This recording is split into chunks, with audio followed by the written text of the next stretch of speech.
SSC steno dictation number 4 speed 100 word पर minute. इस dictation की पीडीएफ आपको हमारे टेलीग्राम चैनल पर मिल जाएगी। डिक्टेशन शुरू होगी 5 सेकेंड बाद। स्टार्ट। सभापति महोदय, मुझे इस बात का हर्ष हो रहा है कि जो काम करने का निर्देश आपने सरकार को दिया था उसे समय के अंदर पूरा कर लिया गया है। इसके लिए मैं आपको और केंद्र सरकार को बधाई देना चाहता हूँ।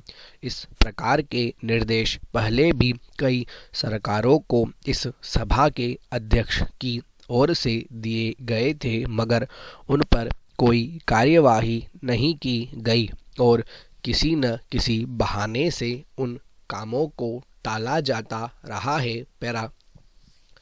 दूसरी बात, मैं यह कहना चाहता हूँ कि जो भी सरकार सत्ता में हो उसको संसद के सर्वोच्च सदन के आदेशों का सम्मान करना चाहिए, क्योंकि यहाँ के आदेश किसी व्यक्ति विशेष के आदेश नहीं होते, ये होते प्रजातंत्र के आदेश समझे जाने चाहिए। इस प्रकार की जिम्मेदारी हर सरकार को उठाने के लिए हमेशा तैयार रहना चाहिए। पैरा। महोदय, हमारा जनतंत्र तभी सफल हो सकता है जब लोगों के सपने पूरे कराए जा सकें। जो भी सरकार प्रजा की कद्र नहीं करती है वह कभी भी सत्ता में नहीं रह सकती है। उसको यह भले ही उसे हम वोट का अधिकार से वह किसी भी सरकार को उठाकर फेंक सकती है। इसीलिए जनतंत्र में वोट के अधिकार का महत्वपूर्ण स्थान है। इससे बढ़कर कोई अधिकार नहीं होता। पैरा।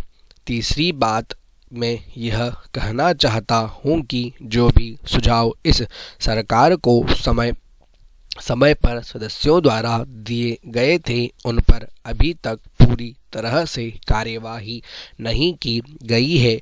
आपके आदेशों का तो पालन करके इस सरकार ने यह संकेत दिया है कि वह सदन की मर्यादा कायम रखना चाहती है, जो अच्छा संकेत है।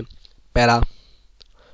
सभापति महोदय, मैं यह कहना चाहता हूँ कि माननीय सदस्य ने यह कहा कि अगर इस बार हम खाद का दाम अधिक नहीं रखेंगे तो हमको बहुत नुकसान होगा और जो रुपया हम दे रहे हैं वह हमें नोट छाप कर पूरा करना होगा।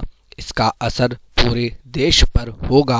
अभी एक अन्य सदस्य ने भी कहा था कि गन्ने का मूल्य तय करते समय हमको इस बात का ध्यान रखना होगा कि किसानों के ऊपर बोझा न डाला जाए। उनको आप खाद और पानी नहीं देंगे तो उनकी उपज का मूल्य कैसे तय करेंगे। आज खेती एक व्यवसाय बन गई है जिसमें किसानों का पूरा परिवार काम करता है। अभी तक वे अपनी मजदूरी का हिसाब नहीं लगाते थे, लेकिन अब वे जागरूक हो गए हैं और अपनी मेहनत का पूरा लाभ उठाना चाहते हैं। इसलिए हमको चाहिए कि उनको मांगों का ध्यान रखकर हम कोई निर्णय करें। पैरा। श्रीमान, यह भी देखा गया है कि जो खेतिहर मजदूर हैं वे बिहार या आंध्र प्रदेश से आते हैं और अपना तथा अपने बच्चों का पेट खेतों में मजदूरी करके भरते हैं। उनको यदि समय पर और उचित मजदूरी नहीं मिलेगी तो वह किस प्रकार से अपने परिवार का गुजारा करेंगे। हमें यह नहीं भूलना चाहिए कि खेती भारत का मुख्य धंधा है। हमारी अधिकतर आबादी गांवों में रहती है और किसी प्रकार से अपना गुजर बसर करती है। वह अगर शहरों की तरफ भाग जाएंगे तो हमारी आबादी के लिए अनाज कौन पैदा करेगा और किस प्रकार उनका पेट भरेगा। इसलिए सरकार समय रहते इन सब बातों पर सही निर्णय करे। इसके लिए माननीय मंत्री जी को स्वयं पहल करके कदम उठाने होंगे।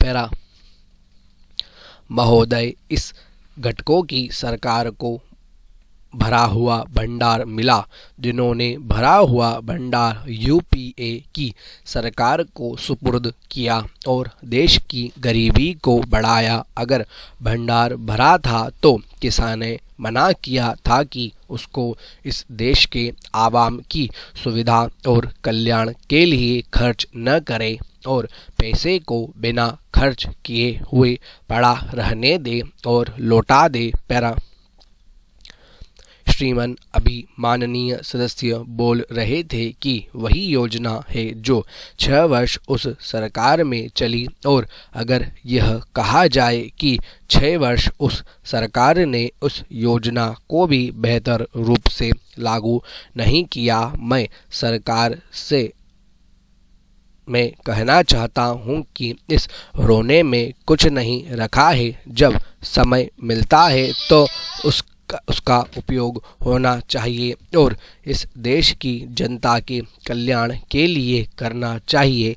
मैं साफ कहना चाहता हूँ कि फिर भी गांवों के और सड़कों के विकास के लिए आपने कार्यक्रम चलाया है। पैरा महोदय, प्रधानमंत्री ग्रामीण सड़क योजना के अंतर्गत जो धनराशि का प्रावधान किया गया है वह अच्छी बात है। मेरी समझ से इसमें और भी अधिक धनराशि का प्रावधान होना चाहिए।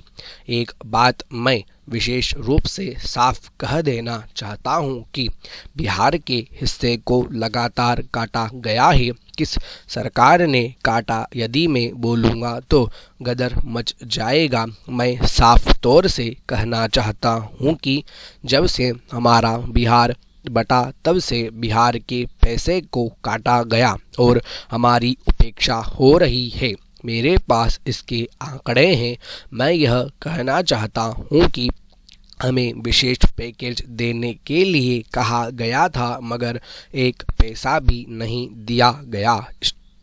आज जो बजट में 400 करोड़ रुपए की व्यवस्था की गई है वह पैकेज नहीं है, हमारे हिस्से का वह मामूली हिस्सा है जो आप सारे राज्यों को देते हैं। इसके लिए और पैसा बढ़ाना चाहिए और शीघ्र उसे हमारे प्रदेश को मुहैया कराना चाहिए। पैरा एक और महत्वपूर्ण सवाल बिहार के बारे में है। वहाँ बाढ़ से हमेशा बर्बादी हुई है, क्षति हुई है और सूखे से भी बर्बादी हुई है।